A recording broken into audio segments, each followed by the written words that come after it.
Josh Rosen had told me kind of off the record, like if they offer 5 seconds before I go to UCLA, before I commit to UCLA, I'm going to Stanford. I want to go to Stanford. That's the school that I want to go to. It seemed to fit his personality and everything, and it just didn't work out. So, Michigan had been a factor for him, but he had, settled on UCLA. I don't think the family really wanted him at USC for, whatever reason.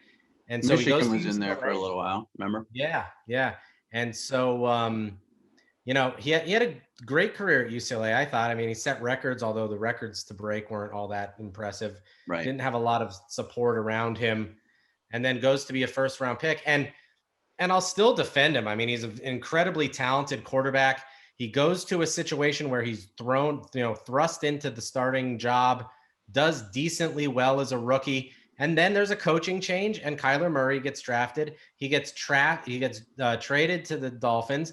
Tua gets drafted, and then he's kind of just out on the middle, in the middle of nowhere. Well, I mean, that's behind the scenes. We know there's stuff.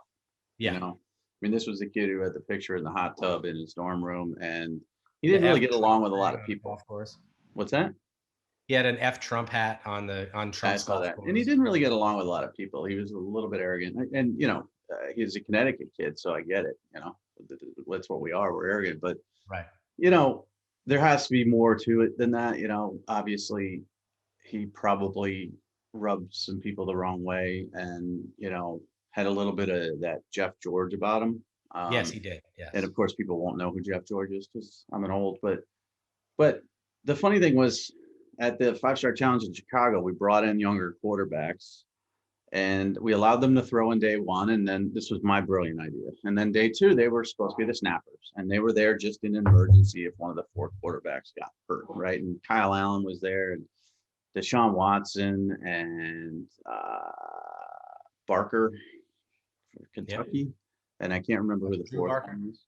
I don't remember who the fourth one was, but I don't remember. Josh Rosen told me the next day, they all suck. I'm better than all of them. And we're talking about Deshaun Watson, who was a record setter in Georgia. We're talking about Kyle Allen, who was a 5-star after that event. And he's like, they all suck. I should be throwing. This is ridiculous. And that was him saying it, wasn't his family. There were other quarterbacks there. Right. Mike Henry's dad, cornered me and said, you're an idiot for doing this. My kid should be throwing. So Josh Rosen coming up to me as a 16-year-old kid and saying, I'm better than these guys. They suck. And pretty much telling me I'm an idiot. So I like the confidence. I like the film. I wish he showed up at Under Armour. That would have been fun. But he should have been number 1. So a real interesting dynamic there where you got arrogant and weird and arrogant.